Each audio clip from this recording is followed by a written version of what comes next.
بے شک اللہ تعالیٰ کا مومنوں پر یہ احسان ہے کہ اس نے ان میں ایک عظیم ترین رسول بھیجا جو ان پر اس کی آیات کو پڑھتا ہے، اور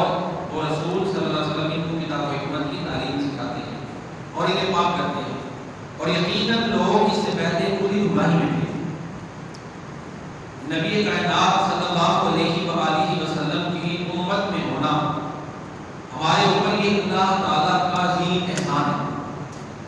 اور سورہ آل عمران کی اس آیت مبارکہ میں اللہ تعالیٰ فرماتے ہیں کہ اللہ کا مومنوں پر یہ احسان ہے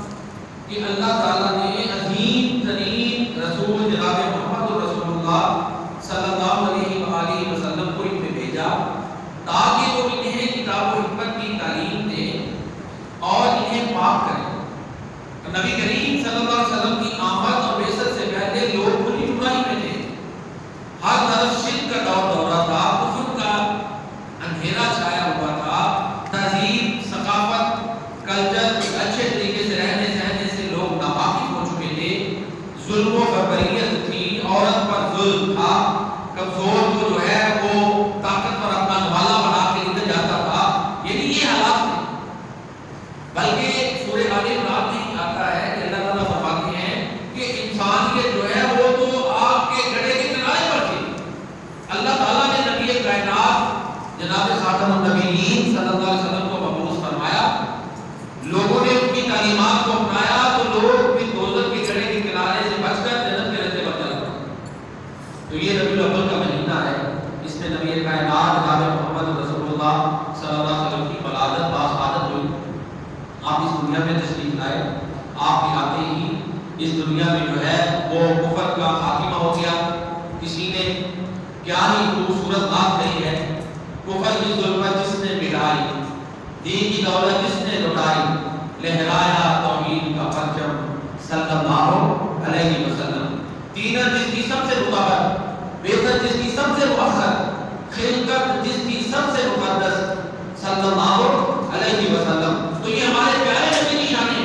یہ عظمتیں ہیں کہ آپ پوری کائنات کے لیے رحمت بن کر آئے، آپ رحمت للعالمین بن کر آئے، آپ خاتم النبیین بن کر آئے، آپ صلی اللہ علیہ وسلم تاجدار ختم نبوت بن کر آئے۔ نبی کائنات صلی اللہ علیہ وسلم واحد وہ ہستی ہیں کہ جن کی تعلیمات قیامت تلک ہستی حالت میں محفوظ ہے۔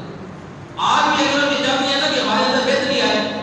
تو اس کا ایک ہی حل ہے، ایک ہی راستہ ہے کہ ہم نبی کریم صلی اللہ علیہ وسلم کی تعلیمات کو اپنائیں۔ آپ نے فرمایا تمہارے اندر میں دو چیزیں چھوڑ کر جا رہا ہوں، تم ان کو مضبوطی سے پکڑ لو،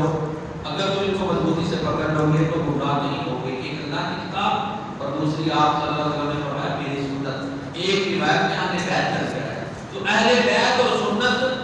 اہل بیت کا ہر عمل سنت کے مطابق ہے، تو لہذا سنت کو پکڑنا اور اہل بیت کی تعلیمات کو لینا ایک ہی بات ہے، کیونکہ نبی کائنات صلی اللہ علیہ وسلم نے اپنے صحابہ کرام اور اہل بیت کی ایسی تربیت کی تھی کہ وہ قرآن و سنت کے ساتھ میں کھڑے ہوئے۔ تو بہرحال نبی کریم صلی اللہ علیہ وسلم سے پہلے انسانیت آگ کے گڑھے کے کنارے پر تھی، کفر میں ڈوبی ہوئی تھی، شرک میں گری ہوئی تھی۔ اس طرح کے اقبال نے کہا ہے عجب تھا ہم سے پہلے تیرے جہاں کا منظر، کہیں مسعود تھے پتھر کہیں محفوظ شجر، تیرے محفل محسوس نہیں تھا کی نظر، مانتا ملنے اپنے کے خدا کو ڈھونڈ کر، تجھ کو معلوم ہے لیتا تھا کوئی نام تیرا، قوت بازو مسلم نے کیا کام تیرا۔ تو نبی کائنات صلی اللہ علیہ وسلم نے جب صحابہ کرام کی تربیت کی تو انہوں نے پوری دنیا میں توحید کا پریرا لہرا دیا، تو وہ دنیا میں انقلاب، پیغمبر انقلاب آ گیا، یہاں تک کہ اقبال نے کہا ہے مغرب کی بادیوں میں روحی عطا ہماری، تھمتا نہ تھا کسی سے سیر رہا ہمارا۔ اللہ تعالیٰ ہمیں نبی رحمت للعالمین